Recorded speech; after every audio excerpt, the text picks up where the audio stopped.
Good morning. Constitution of India is the supreme law of the land. Therefore, all of us must understand it. It's our duty, it's our requirement to follow the guidelines set out by the Constitution. It is also very, very important for the state to follow the guidelines of the Constitution, and as responsible citizens, we must also know how does the system of governance work and how does the Constitution guide it, how does the Constitution guide our lives, our day-to-day activities. All these things are required to be understood. Considering this, Discovery IAS has introduced a very unique course for you to explain the constitutional details one by one through articles. What does it contain? Literally, what is the meaning of the provision incorporated in the Constitution?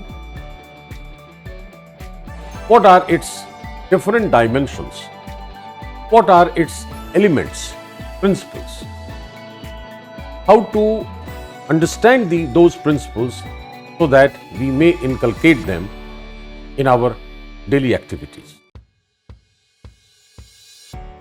Constitutional details require clear-cut understanding, because you must be knowing that the language of law is a bit complicated, is a bit philosophical.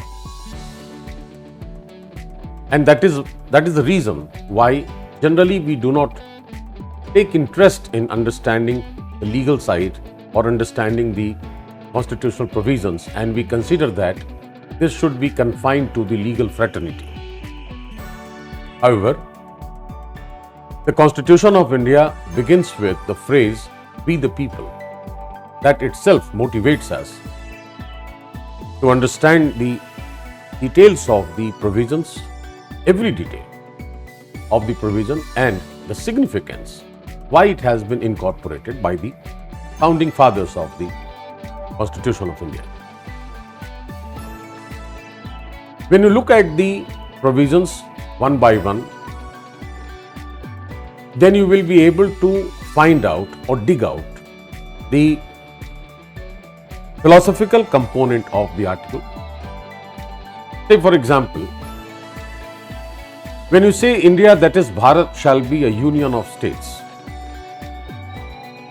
literally it means that India in its political system or in its political structure, it should have one union and number of states. Now the point is, why should we have this kind of political structure? Why not we have made India a union only or a federation only?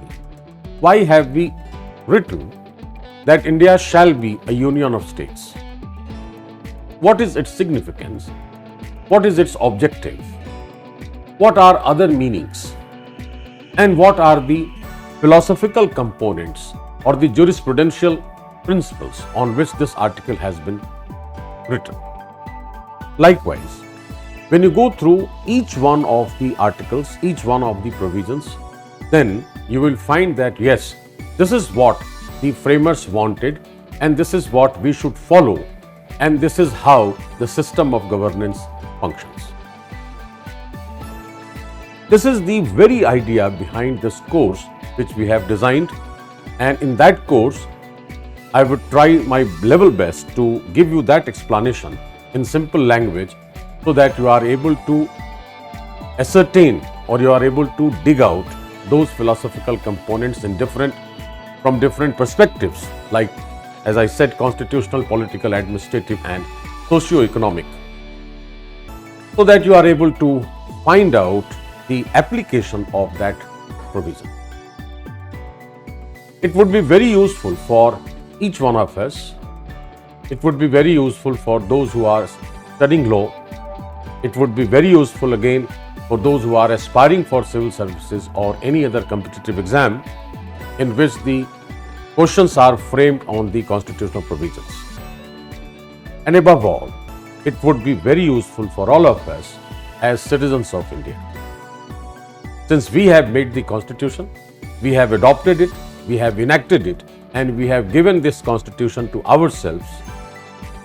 So it is our duty also, it is our responsibility also, and it is a legal binding also to know the intricate things, to understand the meanings, to understand the principles and theories and other components or elements of all such provisions.